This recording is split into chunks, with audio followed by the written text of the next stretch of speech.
s'adresse en fait à la problématique de l'accès à l'emprunt bancaire pour les personnes qui ont une problématique de santé et qui donc n'ont pas ou très difficilement accès à l'emprunt.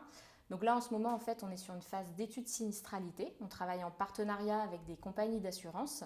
Et donc le but est de mettre à jour les tables actuarielles. Donc ce sont des tables réglementaires qui permettent de gérer le risque, en fait, dans le but de co-concevoir un nouveau contrat d'assurance emprunteur qui permettra en fait un meilleur accès, ou en tout cas un accès quasi standardisé, en fait, qu'on ait une problématique de santé ou pas, d'avoir ce même accès en fait pour tous et que tout le monde puisse avoir accès à l'emprunt bancaire et donc à un projet de vie, puisque souvent derrière c'est l'achat d'un bien immobilier ou la création d'entreprise dans de bonnes conditions. J'ai créé une société, donc une SAS immatriculée ESS, donc on compte demander aussi l'agrément ESUS par la suite. Et puis forcément sur un projet comme ça, l'implication, en fait, l'impact sociétal peut être assez fort puisqu'on parle bien en fait de l'exclusion de personnes qui ont une problématique de santé du système financier classique, tout simplement.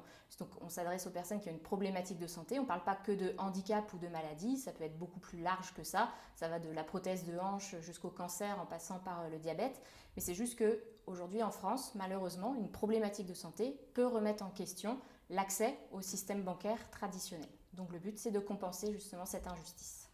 Sur un projet comme celui-là, quand on est sur de l'innovation, forcément le temps de maturation et puis le temps de trouver un modèle économique, ça peut être un peu plus long peut-être que pour une activité un peu plus classique.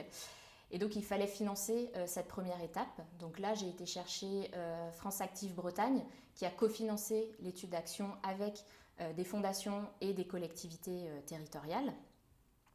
Et puis là, dernièrement, donc depuis que la société est créée, j'ai été rechercher à nouveau des fonds pour préparer le lancement du contrat qui sera commercialisé d'ici la fin de l'année.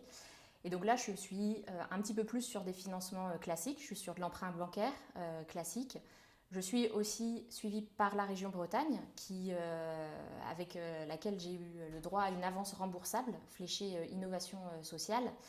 Et puis après, je suis sur aussi du financement, du prêt d'honneur, donc là en personne en fait, pour venir mettre en fonds propres. Ça permet de stabiliser un petit peu la structure et donc d'aller chercher d'autres types de financement. Donc voilà, je viens de recevoir le prix Émergence de France Active Bretagne. Donc voilà, je suis plutôt fière de l'avoir reçu. C'est une belle reconnaissance, je trouve, pour le projet. Surtout France Active voilà, m'a suivi vraiment dès le début du projet. C'était il y a déjà un peu quasiment 2 ans en fait maintenant. Donc voilà, à 2 ans de recevoir, de voir que déjà le projet existe toujours, qu'il avance bien, qu'il avance même très bien. Et voilà, de recevoir ce prix-là et en plus à l'hôtel de région, puisque la région Bretagne me soutient vraiment depuis le début, c'est une fierté encore plus grande.